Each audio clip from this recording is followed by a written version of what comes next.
Hello and welcome to Cage Fighting, answering the big questions in film. Andy Gillard here again. Hello, I hope you're keeping safe.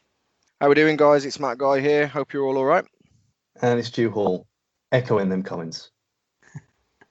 Very serious, Stu. Yeah. Very serious for very serious films to review this. That's true, mate. Yeah, absolutely. How are you all keeping after this week? We all good? Really good, mate. Really good. Are you? Yeah, not bad, thank you. Right, Stu, you okay, mate? Yeah, all getting back to normal now, so slowly but surely. Yeah. So, I need to give a peek behind the curtains here, lads, and admit a bit of a mea culpa. Basically, I did a list of film pairings for all of the Nick Cage films, as you two know, but obviously the audience don't. I try and find a loose, tenuous link between the two films and bundle them together for the picture pod. This week, The Rock and Con Air, I paired those because they're both directed by Michael Bay. Or so I thought. After doing the absolute least amount of work I should have done originally, it turns out that Michael Bay only directed The Rock, and it was actually someone called Simon West who did Con Air. Apparently Simon West is famous for doing the Rick Astley Never Gonna Give You Up video, which That's why I loved it so much. There we go. Yeah. Originally it was going to be about them, but obviously we're going to have to change it. And the tenuous link in this is that he's in jail in both of them. So I think that's good enough to carry on with what we'd got planned. So yeah, I think let's start with The Rock.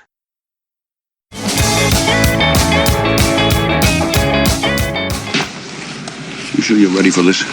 I'll do my best. Your best? Losers always whine about their best. Winners go home and fuck the prom queen. Carla was the prom queen. Right, I've got nothing funny to say about The Rock. This film is fucking superb, and I will hear nothing bad said about it. I loved this movie. Matt, were you all in on this? I'm all in, baby. No, I really enjoyed it. I know we're going to do a deep dive on it, and I think the reason why I really enjoyed it after watching the better than I thought National Treasures was Nicolas Cage shows more charisma in the first scene of The Rock than he does in the entirety of National Treasure 1 and 2. And I just knew we were going to be off to a good start. But no, I really enjoyed it. And I'm really looking forward to doing a deep dive on it. Right, Stu, what are your thoughts? Your initial thoughts? As soon as he had a guitar, I was sold. It's exactly the kind of film that I love. Unapologetically love these kind of nonsense action films. And it was a lot better than I remembered. So I'm really looking forward to this. Fantastic. Right, okay. So the film starts. We're at a military funeral. And General Hummel, played by Ed Harris, is laying flowers at a grave, apologising for what he's about to do. Did you gentlemen see the name on the grave? I did not. Barbara Hummel. And above Barbara Hummel, it said his wife. Not beloved wife, his wife. Like that could have been anybody in there. But no, it was his wife. Okay. It's just in case. Maybe she was everyone's wife. That was the problem. Maybe. But yeah, I thought this is the level we're at, like early doors. Brilliant. So General Hummel, he visits the naval base and a group of highly trained individuals break in to steal a chemical weapon. To demonstrate how dangerous it is, they break a vial of it and one of their faces melts. It was kind of like the Indiana Jones with the melting face of the Nazi. I quite liked that bit. I thought it was great. Yeah, I did as well. I thought it set the scene for the severity of the plot device, really, and kind of what they were going to do with it. And I liked how it was no bullshit. Lock the door. We're going to leave the man behind. There's nothing else we can do. And then the really half-assed, "I'm sorry," in the window. No, I thought it kind of set the scene really well. It's when I was wrongly remembering chemical weapons. For some reason, I couldn't get out of my head Who Framed Roger Rabbit, and obviously it was nothing like that. So that still haunts me, though. That Roger Rabbit, when he dips the cartoon in the I can't remember what the stuff's called, but the toxic waste, still haunts me to this day. The noise that they make as well. Oh, it's terrifying. So cut to, we see our hero Stanley Goodspeed in his office getting excited about a Beatles vinyl. Goodspeed and his little bitch go to inspect a box. There may be some killer gas. They set the gas off and it starts to eat their suits, and there's a bomb about to explode. Now, surely the suits that they're wearing should be able to not corrode when a bit of gas touches them. These are supposed to be designed to stop anything and everything. Mm-hmm. Bit of a flaw in the design there, I think. Well, I want to question, I don't think we should be questioning the validity of this film because vinyls do sound better. I want to point that right out there now. It's the purest, 100%. It's the purest form of. So I think, no, but you are right. Those suits, and then I know it was explained later on in the film, but the whole inject yourself in the heart thing. So this suit, it could be pierced and it could be corroded. So it's like, where did they get these suits? This isn't adequate PPE. What's going on? From Wish. Yeah. Wish suits. Exactly. Yeah. But, I mean, that was literally the only reason to get that scene in, was to get the call back with the piercing of the heart with the massive needle at the end. In terms of that chamber bit, I really liked the odd, like, first person view that they had in that segment. And what I also really liked is they didn't leave it until the last second for the countdown. Yeah. It's obviously so overused where we're going to be really tense until the very last second and then the heroes save the day. And I thought it was just a nice little touch that they didn't just cheapen it and insult our intelligence by, because they will do it, they will insult our intelligence enough, but they did do it on this occasion by having it like the last second for the countdown. I thought that was going to be a thing of, because he's got it before the last second now, it's going to come back and hit us later, and he is the last second. I thought it was a bit of foreshadowing, and after watching so many of these things, I thought that's exactly what's going to happen, and obviously... Yeah. So Stan, he manages to defuse the bomb and save the day. Immediately we know that Goodspeed is a scientific genius and works hard under pressure, and his trainee is a little bitch.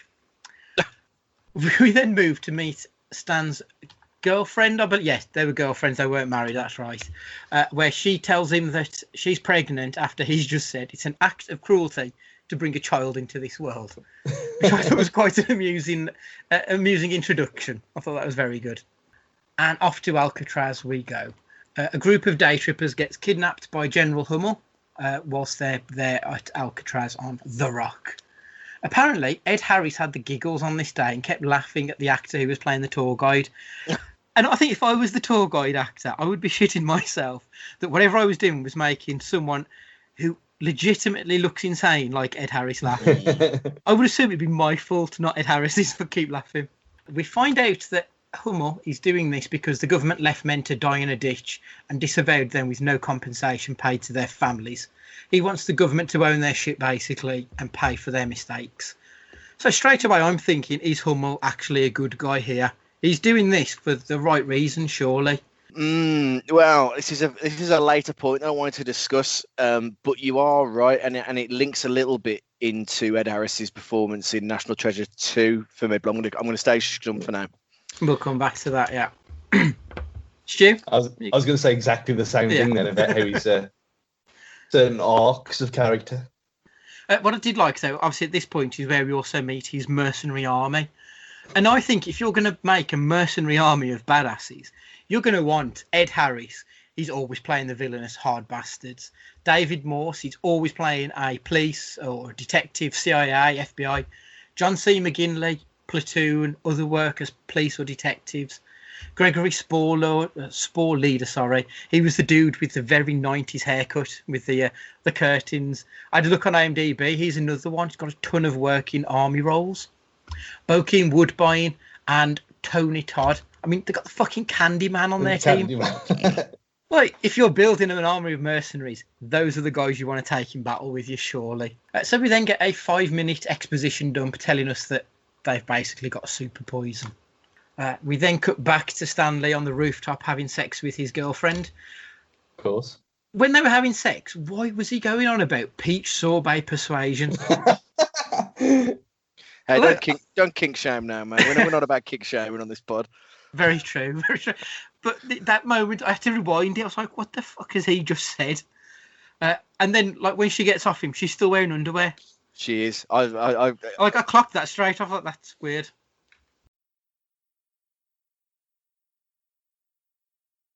Have you Well, I never don't know done what it that? says about us, but yeah, I did clock that as well. To be fair, Maybe it was a kind of in the moment situation for him. wham bam, thank you, ma'am. Yeah, Or Stan maybe. in this case. Yeah. And the peach sorbet was downstairs. So then we go and we discover that the suits at the Pentagon decide that they're going to tunnel into Alcatraz and take the rock from a group of highly motivated mercenaries. And to do that, they need a 70-year-old man who's been in jail for at least 40 years. And that would be John Mason, played by Sean Connery. Now, do you know who was originally offered the role of John Mason? Oh, okay. Give us a clue. Is it of a similar kind of golden era, sexy, all throughout his career kind of actor, or? He's someone who's barely an actor. Oh, Bruce Forsyth. He is an actor, but he's not known for acting as such. He's known for just appearing in films. He's not a very good actor. Hold on. Oh no. What's his name? The guy who run the National Rifle Association. No, it's not Charlton Heston. No, okay. It's I'll give Stu another clue. He's someone whose best role is playing a cold-blooded machine killer. Peter Weller. Oh, No. Arnie. It's Arnold Schwarzenegger. Really? Yeah, he was originally offered that role, and honestly, like, there's absolutely no way that he could have pulled that off with the same level of suaveness that Sean Connery did. So I'm very glad that Arnie turned that down, if I'm honest.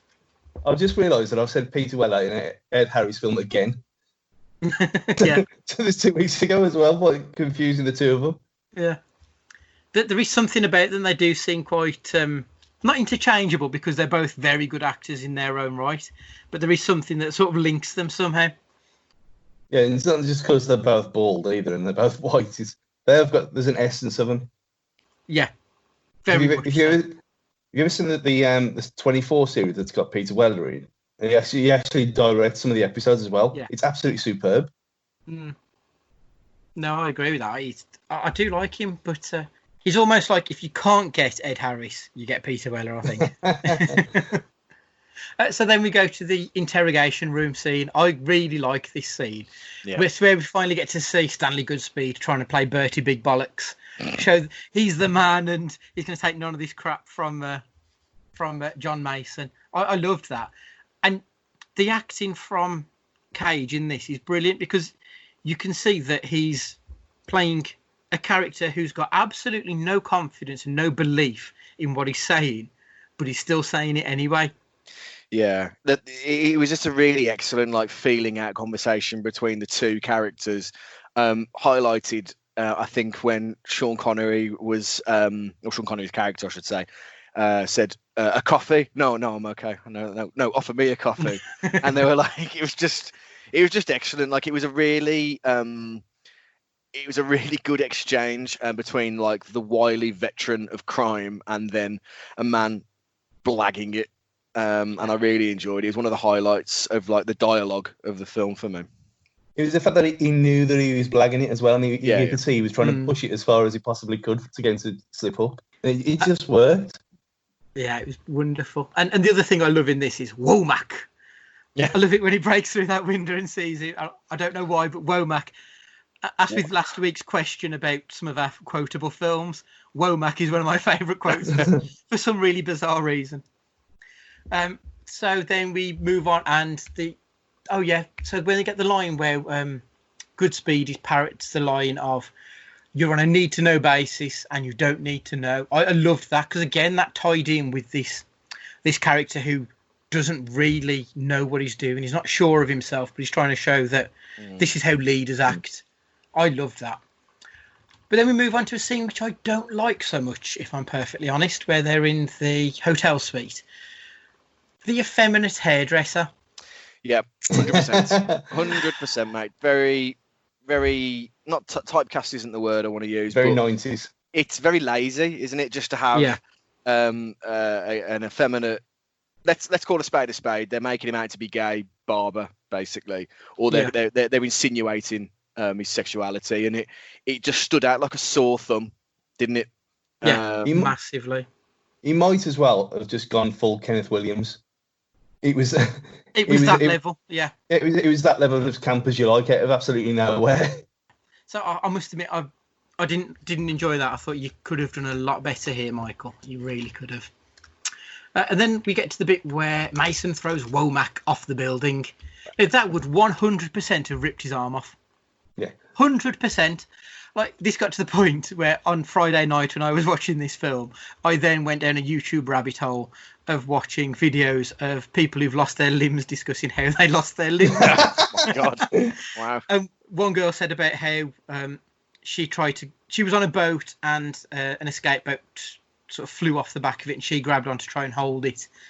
And the speed at which she did it ripped it off, and it was like quite a small rope, which sounds very much like what was here with Mason when he dropped him, because it was a very tight rope that was round his wrist, and he dropped him fully. He didn't lower him, he dropped him. So that was tugging at my suspension of disbelief a little bit there.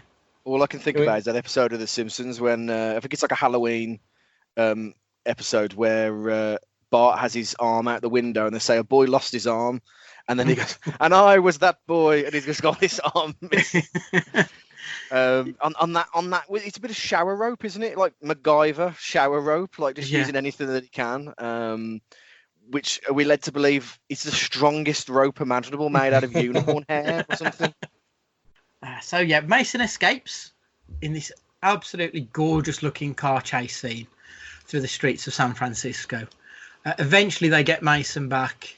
Bay apparently claims that this session of the car chase was the biggest clusterfuck of my filming career, to quote him directly. Could believe it. Well, I mean, I say that, but I mean, that must have been before he made Transformers Dark of the Moon, because that is the biggest clusterfuck of his directing career. They then go off and they make their plans on how to infiltrate the Rock. I like how they show the difference here between Goodspeed and Mason. One guy wants to get into the belly of the beast and he's told no, and the other guy is told that he must, but he doesn't really want to. I thought that was a really good contrast between the two characters. Yeah, I'd agree. I think they just play off each other really, really well anyway throughout the whole film. Like two completely different personalities, and their kind of motives are obviously massively different. But I think they're bouncing off the two. And like if you were said to me, name a great pairing in film, I tell you what doesn't come to mind straight away: Nick Cage and Sean Connery. But I was really pleasantly surprised, like how those two bounced off each other. Yeah, absolutely. And you look at the sheer ego levels as well that must have been on set at the same time, especially with Ed Harris as well. I know that they all together later on, but and like you say, I mean, for me, I thought, is Sean Connery phoning this in, or is he just being this cool? I think he is that cool. Yeah, he just seems like he don't give a fuck at all, and he's just playing it like that way. And he's been in prison for that long, well, illegally in prison for that long, and you think, well, what's he got to lose? And then you got the other end of the spectrum of a scientist who don't know what he's doing. It's like you said, Matt, you'd never in a million years put them two together and expect it to work. It does, doesn't it? It wouldn't work with Arnie. Oh God, no. But I've read a story about Sean Connery, so I think the reason I can say categorically he wasn't phoning this in is that Michael Bay was having troubles with the producers of the film, and he was called to a meeting where I think they were either going to sack him or give him a bollocking. And Sean Connery said, "Oh, can I come to this meeting?" And Sean went along to the meeting and told the producers what for, and said, "You need to give this man the money he needs to make this film." So it does genuinely seem like Sean Connery was invested in this product, and I think that pays off in his performance. Another bit in this scene, when they're prepping to fly to the Rock and the commander asks any questions, again, another stellar bit of acting from Cage. You see him open his mouth as if to say, "I've got a question," and then all of a sudden the words don't come out.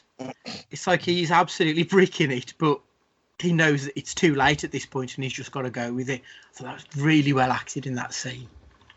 And our guys now break into the Rock. They trip the sensor and all of the trained SEALs get murdered, leaving only an OAP and a scientist to save the day. I did think that shower room massacre scene was really, really good, really, really well done. And really, when they have the obviously the two parties who are, and I found this throughout the whole film, that are still talking to each other like they're all in the army. Like, you know, they were talking to each other. It really built the tension really well. You can see it's going to happen a mile off. So it's not like it's a payoff that we're not expecting. But I thought they built the tension really, really well for, you know, on the surface, it's just kind of a popcorn action film. But they actually built tension to the point where you're starting to lean forward and your heart's starting to go a little bit, just thinking, oh, when's this going to absolutely get to boiling point? I think they did, you know, a fantastic job of that. And when he's saying, stop firing. Yeah. And halfway through them all being absolutely slaughtered in a kind of the honey trap more than anything else. They're just sitting ducks right in the middle. Mm-hmm. And you think, oh, this is hinting at something that we've seen a few weeks ago. Well, he says, doesn't he? He talks about that they've got the positional advantage over them, and he gives them every opportunity to stand down. Do you know what I mean? I'm not saying it's justified, but he gives them the opportunities to. And the only thing, it would have been good or maybe a bit more original if when like that rock hits the floor and then they turn around and think, you know, I just feel like we've seen that before, like a misunderstanding that's caused this. I don't know what I would have expected. Maybe somebody like with an itchy trigger finger that was just like shaking that pulls the trigger, like we've seen that in other films as well. I don't know, but I think overall they built a really good tense scene there. Did you think it was believable that the SEALs didn't drop their weapons? They knew they were in a Kobayashi Maru. It was a no-win situation. They didn't have the high ground. They were going to get slaughtered. Was it a case of rah rah America, we don't submit? Yes, I think you're right there, mate. I think it's the case that very much Americana till the end. You know, we are the free people. We don't like kneel for anybody kind of attitude, which is a bit jarring. It takes you out a little bit, doesn't it? I guess. I don't know. I expected that. I thought that there's no way in hell that they're going to surrender here. Just for that reason, well, they're trained killers. They're not going to surrender. They'd rather die than surrender. And you see that in SEALs over and over again. In Hawaii 5, I was based around Navy SEALs, and that kind of attitude's even in that. Like, okay, fair. That's fair. So yeah, we've just got Mason and Goodspeed left. I'll do my best. Losers always whine about their best. Winners go home and fuck the prom queen. Carla was the prom queen. Love that exchange. Yeah. Just superb. You finally see Goodspeed get his balls, and it's like, oh, okay, come on, let's do this now. But does he say really as well after that? He says Carla was a prom queen. Really? Really? Yeah, really. And raises the eyebrow just to for the added emphasis. Yeah, fantastic. So yeah, we're halfway into the film, and we're only getting now to the first rocket. I like this scene where they're in the morgue, and you see them shooting at each other with the mercenaries and him, and then when he shoots the what I presume is like an air conditioning unit above the soldier, and it falls on him and kills him. And then when they're trying to defuse the bomb and his legs twitching. That really tickled me. Yeah, I've just got, can you do something with that? Like what? Kill him again? Yeah, it was a great line, wasn't it? To be fair. Again, it just comes down to their wonderful, the patter the two have is just tremendous. From this point on, I think the film becomes a bit of a cat and mouse. You get the waves of mercenaries keep coming at them just to chase the boys, basically. And then they keep beating them away.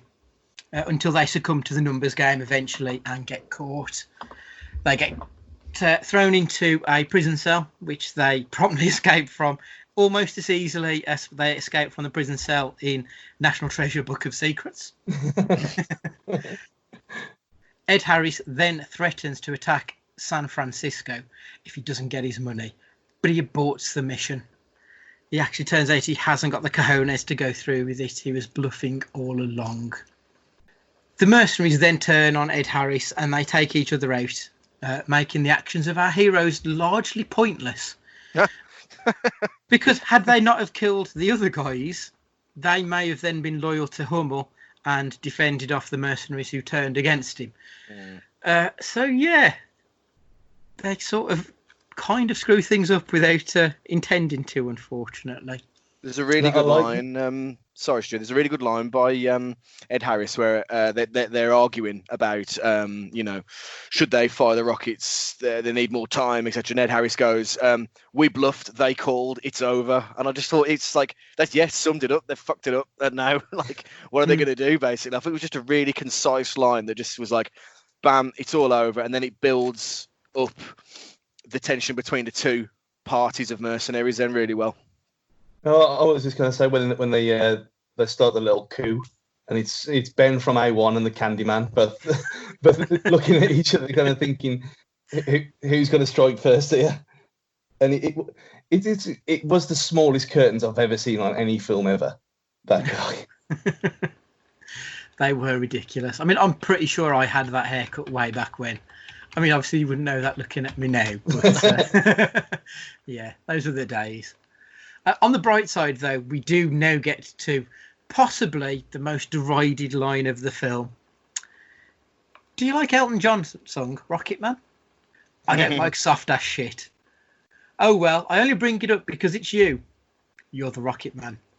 Just fucking terrible, but iconic. I think that's the best way to put it.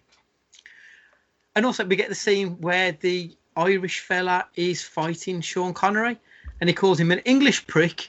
Did I ever tell you my old man was Irish? Bearing in mind, this is the first time those two have ever met. Why would he have told him that in the few seconds that they've got to know him? And also, anyway. Yeah, as a Scottish person, the Scottish people I know would tell him to fuck off for calling him English, and rightfully so. Yep, that's right. Yeah. Obviously, they win the day. Goodspeed then lets Mason go. Mason finally gives up his secret, which is the microfilm that he hid all those years ago that put him into jail. Now, that microfilm, I like to think that was the start of a love affair that Stanley Goodspeed had with history. He then changed his name to Benjamin Gates and went on to spend the rest of his life trying to find national treasures. That's 100% what I have on my last note is Goodspeed Ben Gates. It's so weird though, isn't it? What a strange end. And I'm thinking to myself, oh my god, we're watching the start of Book of Secrets here, aren't we? What's going on here? Yeah, so it turns out that The Rock was a prequel to the National Treasure series before we even knew it. So I think that brings us on to what we'll talk about, which is going to be the good, the bad, and the batshit. So tell me something you liked, something that you didn't like or didn't quite work for you, and something that you just thought was crazy. It could be good crazy, it could be bad crazy. I'll kick it off, just so you know what I'm trying to get at. So good, have you seen the film? It's brilliant. Everything. Specifically, like, I'm not a massive fan of Michael Bay, generally speaking, as I think I've made quite clear. But this is the first time that it wasn't too over the top. It was mostly within the realms of plausibility, and I loved it for that. Bad. I've got two bad things. There's not enough John C. McGinley in it for me. I love John C. McGinley. He's one of my favourite character actors, and I think he could have been given a meatier role. In fact, they could have had him as Hummel's number 2 rather than Morse. I've also got the hairdresser, which we have mentioned. I thought that was quite offensive. And the crazy, according to IMDb, the agent who falsified the claims about the weapons of mass destruction that we then went to a war over, he based the description of the WMDs on the gas from this film. So had it not been for this film, we may never have gone to war. So yeah, I was a bit, that's crazy. So Stu, do you want to give us your good, bad and batshit? The good, it was kind of the same, that it was just great, especially the car chase scene, which we said again, talking about National Treasure and the possible car chase through London. This one seemed a lot more plausible, kind of thing, especially with the trolley as well, the trolley coming off its rails. I thought that was superb as well, and absolutely destroying everything in its path. I thought that was really well done. And for a film like this, and Michael Bay and explosions, blah blah blah, it was actually I quite enjoyed that part about it. Bad, just the sheer stupidity of the army again, and the people in charge of why did it take them so long to get the planes in the air? How long does that take? Surely you've got them on standby at all times. I know this is pre 9/11, so people were a bit inept, but even so, And the mental was just the fact that he survived escaping Alcatraz in the first place, and then even though he was vaporized, he's been led to believe that he swam back again. So, but yeah, I think they're all fair points. But there was a thing of, was he actually James Bond? That was another thing that I read. There was another fan theory that was he playing James Bond who'd been captured years before? Because there was a lot of elements of the way he held him. Obviously, it's Sean Connery, so it will be. But as a Bond lover like I am, and I've watched all of them, he is very, very similar. And if you're locked up for that long, then it is plausible. So it does link to the Bond films, and it does link to National Treasure as well. Are we opening Pandora's box here? What else? What else can we find? We're inception in this shit now. Yeah, we are. Incredible. So, Matt, where are you going with this? Good. Ed Harris's performance, I thought was excellent, absolutely excellent. And I know we alluded to it earlier. I want to just pick your guys' brains about him playing another. Is he, isn't he, a good guy? What are his intentions? Kind of character, really. I think he does a really good job of showing like his conflict between the horrible, bombing and was essentially a terrorist activity of wiping out San Francisco, to then him diverting the rockets, which felt really like tense, but we feel like a payoff for this character that you just don't know. And I think that he really adds an intrigue. I don't know how you guys felt about it, like how early on that you felt, is he actually as much of a wrong-un as we think? But I think that the film did a really good job of making us question that and adding another dimension to a straight-up good guys versus bad guys kind of conflict. I think with the bottleneck was when I thought, for me, he kind of, okay, he's got a bit of morals here. When he told him to stop firing, and that was the first time that he got me. But yeah, you are right. He's a more, obviously he's deeply flawed, and he's really pissed off with the world, and obviously the amount of killing that's gone on in the name of the country and whatever. But he does seem to realise in the end that he can't go through with it, and what he has done is wrong. So, I think the fact that he clearly doesn't actually want to do the thing he's threatening, almost makes it then, well, actually what he's doing is justified, in a really roundabout way. And I don't think there was ever any intention of anybody getting killed or anything like that.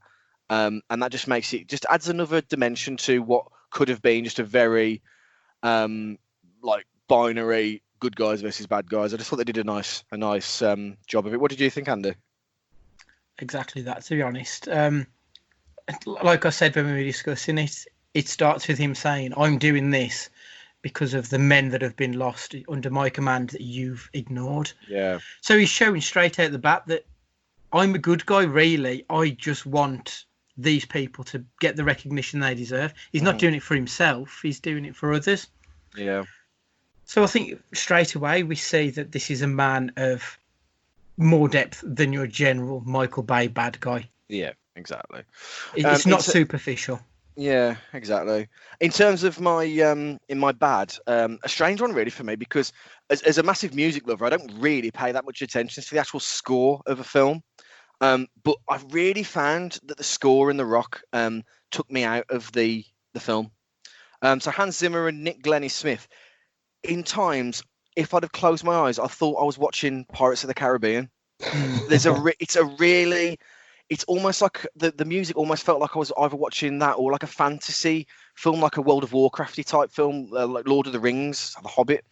It was just jarring. It didn't have that action feel for me that took me out of the moment a little bit.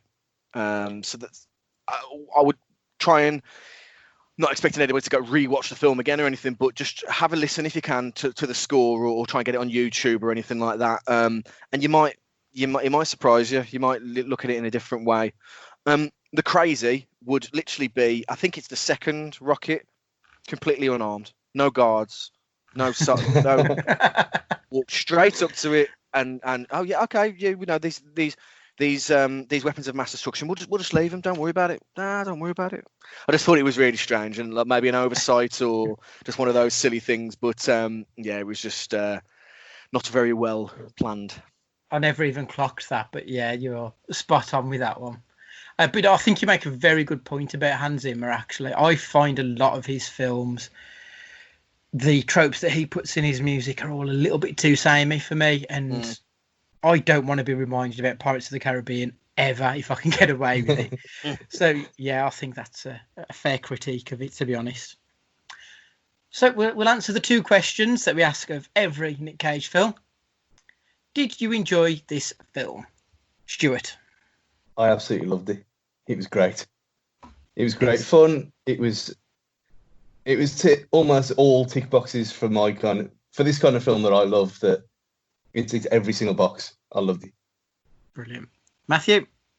Absolutely the same. It almost has no rights to be as good as it was. Like I remember watching it years ago and not thinking this is fantastic, but I enjoyed it every second. I just really enjoyed it. It was a fantastic watch, and it was really pleasantly surprising, and it made me really look forward to then watching Con Air, to be honest, because I thought to myself, I didn't give a lot of hope to The Rock before watching it, and then within about 5 minutes, I was like, oh, actually, we've got something really good on our hands here, and I really enjoyed it. What about you, Andy?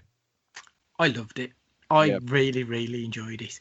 I think it speaks volumes that this is Michael Bay's favourite film of his own, and it's also Sean Connery's favourite film of his 90s work, which included Entrapment, which is a good film. So for me, it's 2 thumbs up all the way. Excellent. And obviously the second question we asked is based on this film and this film alone, is Nick Cage good or bad? Matt, kick us off. Going to go good on this one. I think he, like I mentioned at the very start, he shows a lot more charisma. He's obviously been given the chance to be off the leash a little.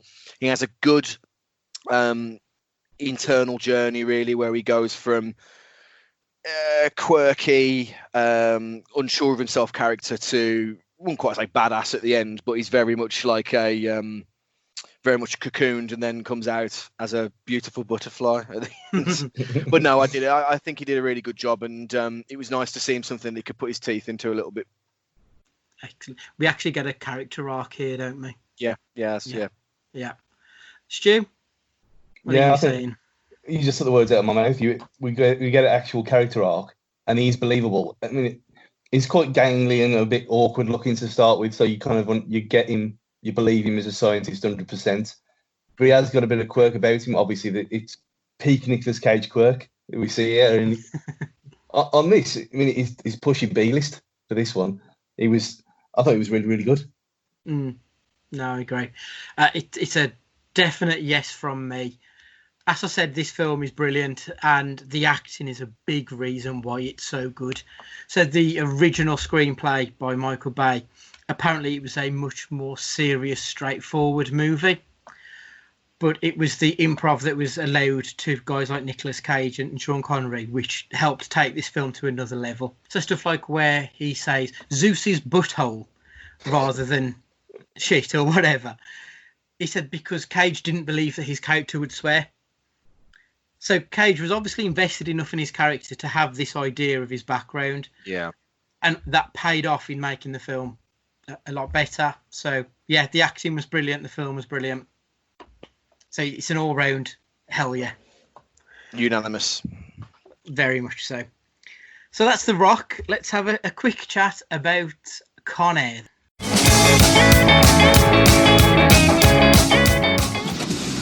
What you looking at, punk? Nothing, I was just admiring your cage. Fits you pretty good. Right, so Con Air. The film opens with a montage about the US Army Rangers. They're basically the elite special ops force. A bit like how the SEALs are the best of the Navy. I think the Rangers are supposed to be the best of the Army. So this film at the beginning straight away heavily implies involvement in Iraq for our character. We meet Cameron Poe having returned home to his woman, presumably from Iraq. He asks his wife how his baby is doing, and then he's talking to the baby in her stomach. When he bends down to kiss her stomach, you see that she is just washboard flat. Like, at worst, she's about 5 hours pregnant. If that's his baby, he's been on like a weekend tour of Iraq. You know, he's not been on several months. Either that or that is 100% not his baby. So then we get a few guys who give him a hassle. Now, I thought that the South was supposed to love their army men, but for some reason, they absolutely hated the sight of him. They didn't know. That was a bit weird. I didn't quite get that. Obviously, then they attack him outside, a 3-on-1 attack, and one of them ends up dead. The court then convict him because apparently he's a machine. He's a dangerous weapon, damn it. Yeah. I thought that was a very, very strange start to the film, if I'm honest. The one thing I did think, and I came up with a bit of a fan theory here, one of those men is the baby's father. That's why they hated him. Because she didn't look pregnant enough to have had his baby when he was last here. Because I presume when you go on tour of in the army, it will be for several months. It's 6 months at least, eh? That's where I would have thought it would be, at least 6 months. I mean, you get the rare exception where you get the lucky ones who don't show till like the ones who go the whole term and don't know they're pregnant. But have it on the toilet, like. Yeah, I mean, it looks like they hadn't got the start of the film made, and they just said, any old bollocks, we'll just put that in. That's why he's locked up. That'll do.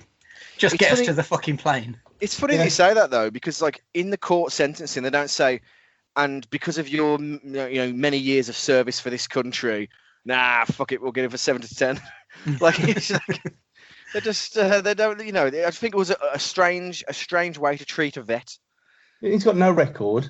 He's never done anything bad in his life. Is it just defending someone and sticking up for himself? Nah, send you down. It's because he did the old palm to the nose, isn't it? We all know that's what in primary school and secondary school we're told that on the playground. Don't ever hit somebody with a palm in your nose. It's going to kill them instantly. Go like their bones are going to go through the back of their head and shoot out the back. That's like the urban legend. Yeah, but I don't think it helped. Yeah, that skeezy lawyer who had the slicked back hair who tells him, plead guilty, you'll get 4 years. So they give him 7, which is a great start for him. So we spend a little bit of time in the prison cell with him. And he comes off as a bit of a simpleton, a bit of a dim-witted southern boy who likes to have a chat. We then see his best friend, Baby-O. This isn't Forrest Gump after all, is it? For some reason, they've decided to put the 3 men on the plane. I don't quite get this. This plane is carting the worst of the worst, like the biggest killers, rapists, and anything. So they put a man on there who is being set free, and I can say Bubba, Baby-O, who he's obviously like not one of the worst offenders because he's in the same block as Cameron Poe. He's not in the same block as Billy Bedlam, who we'll meet in a bit. So it doesn't make sense why they've got the worst of the worst and these 2 fellas. No, there's cutting costs and there's taking the piss. Yeah, just to put him on the back of a bus. Oh no, we'll put him with the worst of the worst. We then meet Vince Larkin, played by John Cusack, who is wearing socks with sandals in the very first thing we see of him. Powerful. Yeah, wonderful. Larkin is in charge of that airplane. They've put an undercover cop on there. Apparently they want to get some information out of one of the inmates, and they feel this is the best way to do it before the feds come in and take all of the glory. So once we're on there, 2 inmates talk to Poe, and he answers them back with some real snarky bullshit. Like, they weren't being mean to him. They just asked him a question. Like, Dave Chappelle's character, Pinball, mistakes him for somebody else. So then Cameron Poe just responds by being a bit of a twat. And Billy Bedlam asks him, what are you looking at? And he says, oh, nice cage, dickhead, or something to that effect. I'm like, mate, what are you doing? Just shut up and get home. Serve your porridge, keep your head down, and survive the flight, isn't it? Really? But... Yeah. Well, that's the thing. He's kept his head down for the 7 years or whatever it was that he was inside for. He's done his time and he's out, and now he's acting like a knob. Yeah. Why? I mean, genuinely, if he was acting like that in prison, someone would have shivved the prick, and he would have deserved this. I did really like the interactions between the inmates. I thought it was really realistic, and I thought kind of the freak show or the band of freaks of all of those inmates put together was really, really excellent. I just thought that the personalities were really like well done. Yeah. So that actually brings us on to my next point. Actually, was going to be the roll call of inmates. So we meet Billy Bedlam, Cyrus the Virus, Diamond Dog, Pinball, Sally Can't Dance, and Johnny 23. Now, is it just me, or are these some of the worst stereotypes you have ever seen? I thought you were listing off a David Bowie album track list then for a second. Diamond, Diamond Dog obviously was Vince Ving Rhames, his character. He plays a militant Nation of Islam style black man. Johnny 23. Obviously, Johnny 23 is a Mexican rapist. Of course he is. This is where Donald Trump got like all of his ideas from, I think, about the Mexican rapists. Pinball, and I'm going to quote Cyrus the Virus here, where he says that Pinball is a dirty, two-bit Negro crackhead.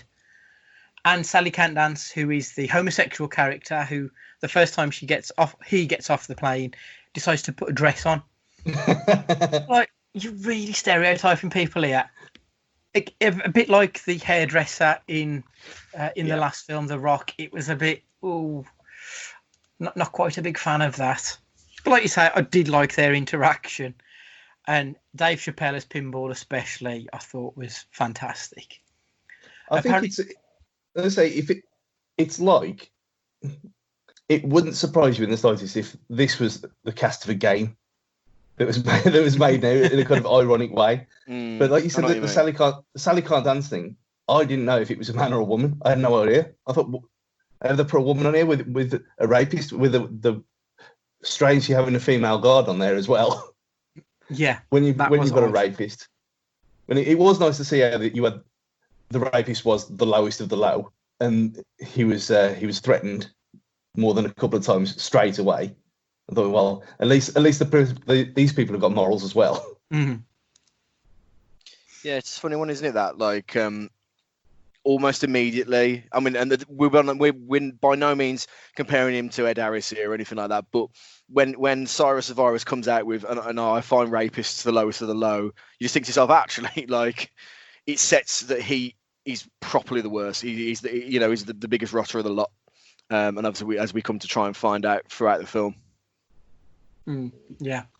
But I thought that Dave Chappelle, I quite enjoyed his all too brief performance, if I'm perfectly honest. I thought he could have been in it a little bit longer. Obviously, they tried to portray him as, quote unquote, a dirty two-bit crackhead. But apparently they just let him improv all of his lines. Really? So the fact that he sort of felt like Dave Chappelle was just on this Con Air, he sort of was, and I thought that was brilliant. I thought that really helps get his character over in my eyes. So from this point, the cons immediately take over the plane. Poe has to stop Johnny 23 becoming Johnny 24 when he tries to rape the prison guard. And then they stop off like this is some kind of fucking bush route that they're on to pick up more. And some wonderful Deus Ex Machina where there's a sandstorm to help cover their tracks. Now, I'm no aviation expert, but surely landing the plane in the middle of a sandstorm is really dangerous. And probably even more so when one of the two pilots is dead. Yeah, with no runway and no guidance system at all. Yeah, that was a bit of a scene for me, that one was. At this point, though, we do get to meet Garland Green, the most twisted individual of all time. He killed 30 people, and he made the Manson family look like the Partridge family. I really, really liked Buscemi in this. Like, you'd watch him talk all day, couldn't you? Yeah. Like, I mean, it's never going to happen, but could you imagine if they did like a spin-off of his character, committing these like really, really violent, horrible acts, but just listening to him talking to his victims and stuff like that? It'd make proper riveting viewing. I just think he's just really excellent in his delivery, especially in this one, and you'll cover it a little later on, where it just takes you completely out of the film and really like starts like questioning the emotions like that when you're watching it. Yeah, absolutely. I mean, I'm a big fan of Steve Buscemi anyway. I mean, as a human being, he seems like an absolutely incredible dude. So when 9/11 happened, he went back to his firehouse and suited up and went to help them. Like, I think he's a proper hero off screen, and he's just a wonderful actor on screen. So yeah, all the time in the world for a bit of Buscemi. I mean, in this one, it's because he's got that Bane style mask on as well. It's just the eyes. As soon as you see the eyes, he looks dead inside. Yeah, he really does, doesn't he? And I think they did a good job of having Diamond Dog looking scared of him to really, make us feel that this is a real sick and twisted individual, that this big bad Diamond Dog is scared of this guy. Absolutely. He puts him over like hellaciously. It was fantastic. So then Larkin discovers in Cyrus's cell that there's books on how to fly a plane. In Cyrus's cell is a camera. We know this because we see through the camera, and the hole in the wall is on camera. How on earth did he manage to hide this book in a hole in the wall without being seen? Surely, like, no one is monitoring those cameras in that prison. That's a big issue for that prison. But obviously he finds out, and it's all too late. The cons manage to get away before they're stopped. Whilst travelling on to their rendezvous point, they find there's a problem with the landing gear. So Poe and Diamond Dog go underneath the plane, and they discover Pinball tangled up in the landing gear. Pinball snuck off to hide the transponder, but didn't make it back in time. Now, when I looked on Wikipedia, apparently this was a $75 million budget. But you know what they didn't spend any money on? Was the dummy of Dave Chappelle that was strapped in the gear. It wasn't even the same skin colour for a start. It was awful. Pinball, who was then thrown out of the plane, and fortuitously, he didn't land on any trees, any buildings or anything. He managed to just fall onto this car 30,000 feet below, which led me to another YouTube rabbit hole of what would happen to a human body if it fell from a plane. So apparently, if you want to survive, gents, from falling from a plane from 30,000 feet, what you need to do... All right, it'll take you about 170 seconds to fall. You'll probably pass out for about a minute due to low oxygen and it being very cold, but you will wake back up as you're falling. You'll hit terminal velocity after about 1,500 feet. And when you land, try and land like with your knees bent so that you'll crumple and it will keep all of your organs safe. You'll still die, to be perfectly honest, but your organs will be safe. So, it's so funny that, because remember when you were young, you were told like these things that you need to make sure that you do, and they've never, ever, ever come to like any use. Number one, if you're going to fall from a great height into water, you need to put your arms out and make yourself as small an object as possible. And number two, how to survive quicksand, as if we're spending our entire lives stepping from quicksand to quicksand. Yeah, like the films of the 80s have not set us up for life, because as far as I was concerned, quicksand was everywhere. Yeah. And I've never seen any ever. To be honest, I'm a little bit disappointed in that. The worst that's ever happened to me, I've been in a lot of mud over Bantock Park. But that's literally about it. Yeah, it's not quite the same, is it, that? Oh yeah, but obviously as well, the other thing that would happen once you hit the ground, especially a metal car and concrete, is your body would be ripped apart. That didn't happen to Pinball. So luckily, the message that was written on his T-shirt was perfectly intact for them to read. That was a stroke of luck, wasn't it? After being a dick to Billy Bedlam, Poe has further words with him, causing Bedlam to go under the plane and go through Poe's belongings. This is where we get the immortal line, "Put the bunny back in the box." After instructing him what to do, they have a little bit of a scrap, and Poe kills another man in self-defense. According to some sources that I've seen online, apparently this was all entirely Nick Cage's doing. He came up with so many ideas on how to flesh out Poe's character, so that bunny was actually Nick Cage's idea. That was supposed to represent how he tries to protect the women in his life. So you see it obviously trying to protect his wife Tricia, and how he tries to protect the prison guard, who I think is also called Sally, if I remember correctly. So that was where that came from. And also the fact that Cameron Poe was from Alabama was Nick Cage's idea. So he went to then live in Alabama in order to perfect the accent. A task I would say he failed miserably in. Because that accent was awful. It's just it sounds like the rest. It just sounds like a stereotype, like the rest of the film. Massively so. So the plane finally arrives at the rendezvous point, where they were supposed to change planes, and they waited about 5 minutes and then decided, no, we need to carry on.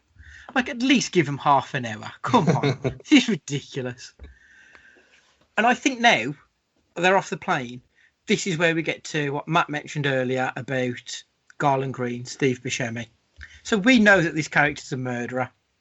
Even to quote him, that he killed a young girl and wore her head like a hat. I don't know how that works, if I'm perfectly honest. Surely it would just keep falling off. At this juncture of the film, we see he has a few lines where he has a tea party with this 4 or 5-year-old girl in a drained out swimming pool. In this scene where Garland Green meets the young girl, obviously we're all led to believe he's going to kill her. This is what we know about him, that he doesn't care. He wants to kill anything and everything. So this scene is so tense because we're looking at it through the eyes of this killer, and all you see is this innocent child singing. He's got the whole world in his hands, and it's quite a mindfuck, this scene is, I think, because you're on such unsure footing whether or not we should be terrified or see his humanity. What do you guys think? It's completely at odds with the rest of the film. It's like it's from a different film altogether. The whole scene. It's just weird. Well, I was just, I thought, well, it's cut away and we cut back and he's going to have a head in his hand, literally in his hands. I thought that's what it's going to be. And then for it not to happen, I thought, what? Well, the only point where I actually thought he was going to do it is when they cut to the first person view of him and she's kind of swaying a bit backwards and forwards and it's all a bit distorted. And I thought, they're setting it up here that he's going to have butchered her or something like that. But it's because we know he's like an intelligent guy and we know that he's like, it really was isn't he, and it was really, really tense. And then when you see him walk away with the doll, you think to yourself, he's done the worst thing possible, and it was really tense. And singing that, like he's got the whole world in his hand, which is the creepiest fuck song to begin with, just like heightened that, to be honest. Yeah, very much so. I thought that was a really well done scene. And obviously when he then gets back onto the plane, as you say, with that doll, we see that he's left her alive. And to be honest, she's probably in a worse position than had he have killed her, when considering she was just playing in a drained out pool in the middle of nowhere on her own. Yeah. Her life must have been the shits anyway. So it turns out that the plane where they're rendezvousing was there all the time, waiting for Sendito. But this plane was hiding from the other cons. So the plan all along was just to rescue their brother, and everyone else can do one. So we get a bit of a skirmish as the cops finally arrive. Now, I quite enjoyed this scene again. There was a lot of tension that was built up when they were pushing the guards through there was the runway of all of the burnt out cars and everything, and they were going to trap them off and do them all in. And then also at the same time that was happening, you had Johnny 23 trying to rape the guard, and Baby O was getting closer and closer to death because he hadn't got his insulin jab yet. So I thought everything that was going on in that scene, the tension that was building up, was fantastic. Yep, agreed. I thought that was probably the scene of the film for me, that one. At this point, though, I did feel that this was building up to the point where it's going to end momentarily, but we did go on a little bit longer, which I thought was strange. I felt that they could have left it here, but it's almost like this was a false ending. And then we got another 20-odd minutes. Yeah, I completely agree with you, mate. Like that was my when he jumped when Poe jumps on the motorcycle and starts the chase. I just thought it was such a shame because it really lost me there. Like I was just like, it just could have been really organically ended and had the happy ending, but then they shoehorned this little bit in that just lost it for me in a way. Just felt like Poe's done his bit. he's there's no need for him to risk his life anymore. And they loosely base it on the fact that Cyrus said he was going to molest or hurt his daughter, and it just felt added on, like it just wasn't needed. Stu, what are your thoughts? Do you think this could have been a natural ending? I mean, we were an hour and 30, hour and 40 in at this point. I think it just because of it was only a year and a half in. I thought if you'd have ended it like that, I still thought there was more to come. I was still fully invested in the whole nonsense of it all. I mean, we even mentioned John Cusack whatsoever, and I thought he was apart from his weird attire.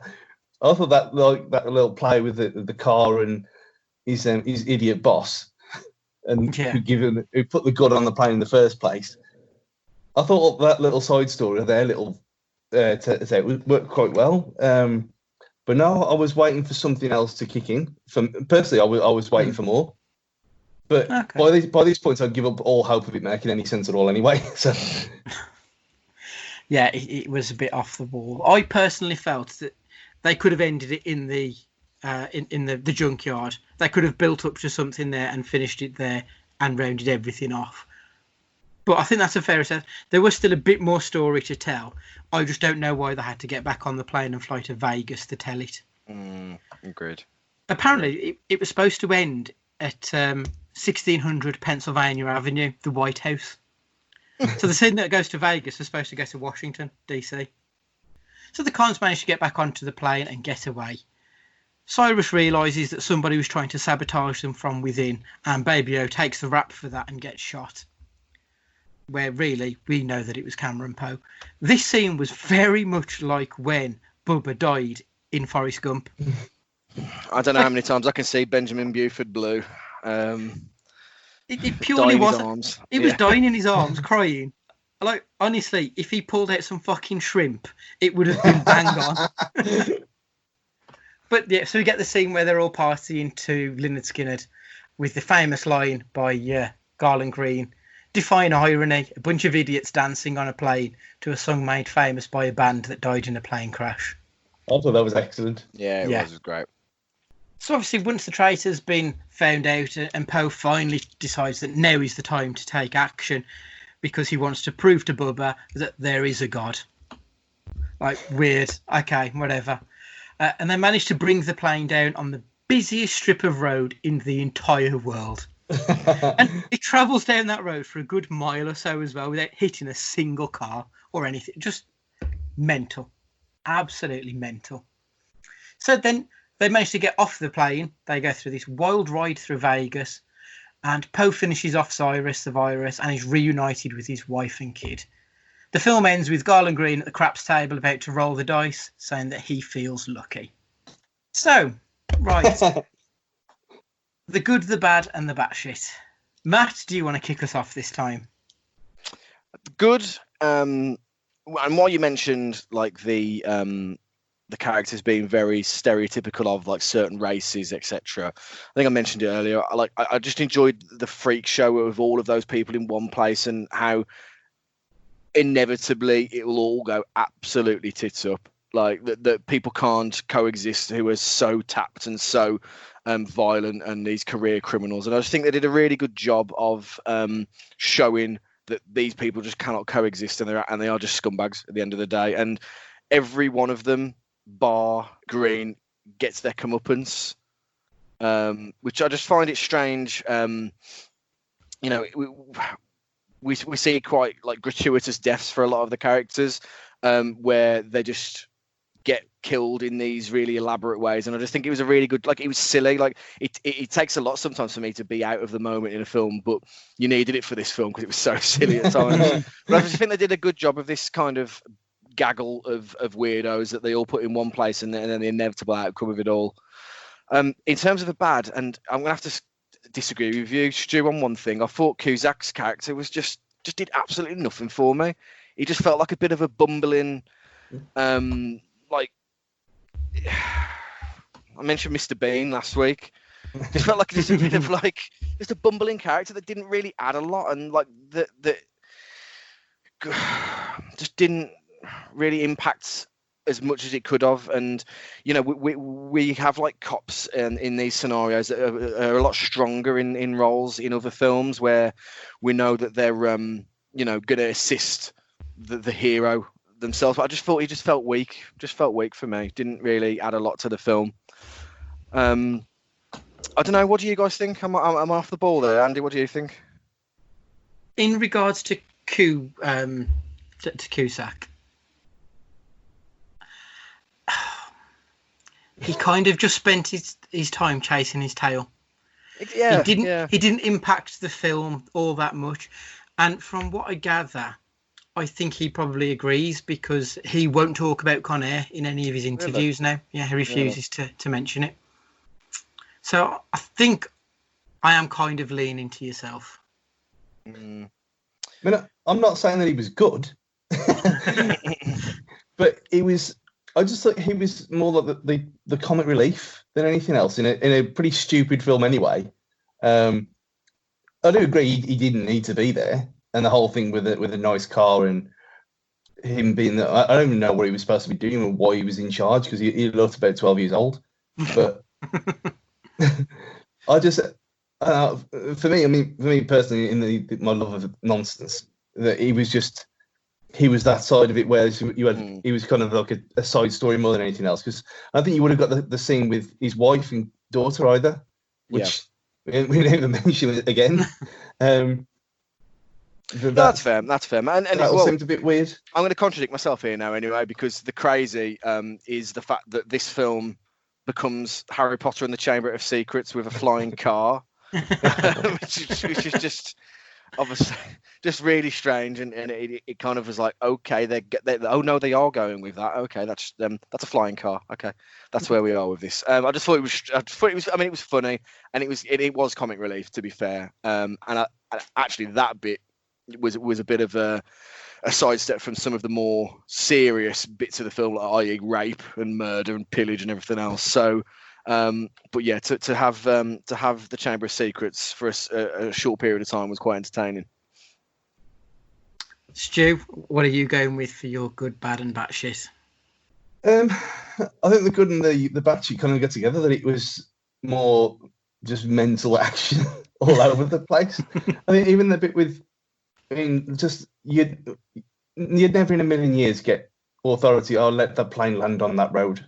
You just shoot it out the sky over the desert and just take the hit on. Oh, we'll kill some criminals and a couple of people, and we'll honour them later. That's what would happen. You wouldn't put that many people in danger. But I think even after that, when it turned into a lorry chase, and there was really bad 90s CGI all over the place. And well, fair play. I mean, as an action film, it was fun and entertaining in that kind of way. The bad that none of it didn't really make any sense. And you got that. I've mentioned it there about the Sally can't dance as well, and the whole cross-dressing thing, and there was no point in it whatsoever. And if there was someone like that, they would have absolutely 100% have been raped on the plane. But yeah, I think it was one of the things that as soon as he was sentenced to 7 years, 8 years at the start, I know what this is. And for a bit of context, this was one of the first films I bought on DVD as well when I had a PS2 in 2000. In 2001, when I bought a load of my favourite action films, I thought, cruel, super crisp quality. I know what I'll start with. And it was The Matrix and Con Air. And for the spectacle, it was fun. It don't take itself too seriously, and it's just enjoyable. So the good and the bad kind of are the same, but just from different perspectives. It sounds like it stretched your believability to the breaking point. Yeah. If you took it as a serious film, you'd give it like, oh no, we'll come on to this later. You give it about 2 out of 10. But there was a lot more good. Oh no, it sounds like we've kind of slated it here, but there was a lot more good than bad for me. That's fair. So my answer, the good, I've already mentioned Dave Chappelle. Big fan of Dave Chappelle. He's probably the best stand-up comedian working today. He's incredible. Bad. Again, I mentioned that the characters, the BAME and gay characters representation was the drizzling shit. It was awful. And I want to give a bit of mention to Malkovich because it's a bit of both. Because I think that in a film with some of the most scenery-chewing actors, he was far and away the most mental of all of them. It was quite incredible, and that was both good and bad. I felt that in parts he was a little bit too much. So like, and this isn't his fault, this is the writing. But when they finally kill him off, he dies like 4 times. So he gets thrown through the building, still alive, lands on the electrics as he's falling, still alive. Obviously, falls onto the ground, still alive, and then he gets crushed under the hydraulic thing. So, like, he has 4 things that would conceivably have killed him. That was a bit too much. You can't kill a virus. That's what it is, That's mate. it. Oh, See what I did there? Yeah, Do you like that? I like that. And apparently, John Malkovich is another person who will not discuss this film in interviews. So he must not particularly like his time here. He says that he doesn't understand what his character did in the movie. Like, he's read the script and he doesn't understand it. And the crazy for me, in an interview, Danny Trejo was asked who was the scariest man on set. And his answer was, and I will quote this, Cusack is one bad motherfucker. So John Cusack was the scariest person on set. Wowzers. So, yeah. Apparently he's got crazy eyes. That's the first time we've even mentioned Danny Trejo. Well, we've mentioned Johnny 23, but yeah, Danny Trejo. I do love Danny Trejo. He's another guy. He always plays bad guys, but it's always a bad guy with a heart. So it's kind of weird to see him just play a straight up bastard. Mm-hmm. And now he's doing Animal Crossing on Twitch. Good God. So the 2 questions that we ask on every film. Firstly, did you enjoy this film? I'll kick this one off. Yeah, I did. It was mental. It was mental, but it was the right side of crazy that you can just switch off and let it go. There were other films that, like The National Treasure, especially the first National Treasure, that wasn't crazy enough for me, where I can just let it slide. This one definitely was. Stu, did you like the film? I loved it. It was total nonsense from start to finish. He knew what it was, and from it was a lot sillier than I remembered. That was one thing that struck me out. I remembered it being a really good, entertaining film, but I didn't remember it being as mad as it was. Yeah, I thought exactly the same, to be honest. I haven't seen it for a good, at least a decade, so it did surprise me. Matt, what are you saying? Yeah, to be fair. I mean, I don't think it's quite in the same category in terms of how good the film is as The Rock, but as an enjoyment spectacle, I really enjoyed it. I thought it was from pretty high octane, pretty much all the way through, and it kind of just itches that chaotic part of the back of my brain where I just want to watch something blow up and watch something violent and gratuitous. So yeah, for me, really enjoyed it, and it won't be years and years until I watch it again like it has been this time. Yeah, it brings out the Neanderthal man in you, I think. Certainly does, mate. Yeah, Certainly absolutely. does. And of course, the other question is based on this film and this film alone. Nick Cage, good or bad?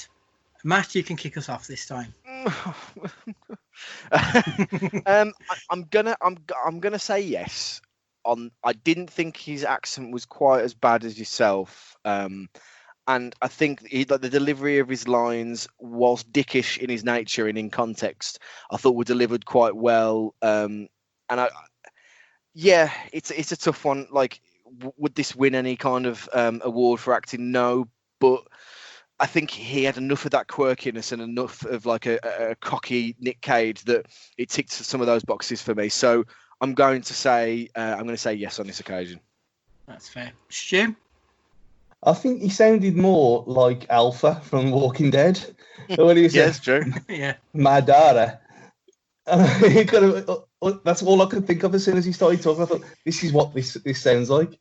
But apart from that weirdness, I thought he did a good job. Again, The first National Treasure is so far the worst one for this in this rating scheme. But yeah, he did a good job.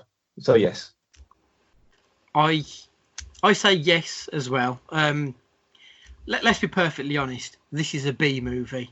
There's no depth to this film, so I don't need to see a Nick Cage level of like Leaving Las Vegas, for example, like an Oscar-winning performance. I just need someone who I can root for, and that's exactly what Cage gave me in this film. Yeah. And as we mentioned on the last picture pod we did, where we were discussing the Book of Secrets, we want a bit of Crazy Cage, and I think this might be the film where it tipped over from good with a bit of crazy to actually I can just do outright mental performances. This was the tipping point, and I loved it for it. I thought it was absolutely great. Right, so that's the second of our picture pods done. We hope you enjoyed it as much as we enjoyed watching these absolutely great American classics. Thank you for joining us. Please remember to subscribe, and if you can, rate and review. As we said before, we'll even read out some of the reviews on future pods. If you like what we do, please tell a friend. You can follow us on Twitter at cagefightingpod. Email us with anything at all, and you can get us on cagefightingpod@gmail.com. Matt, would you like to say goodbye? Ciao, Bella. Stu, would you like to say goodbye? Put the bunny in the box. And from me, I'd just like to say, it's you. You're the Rocket Man. See ya.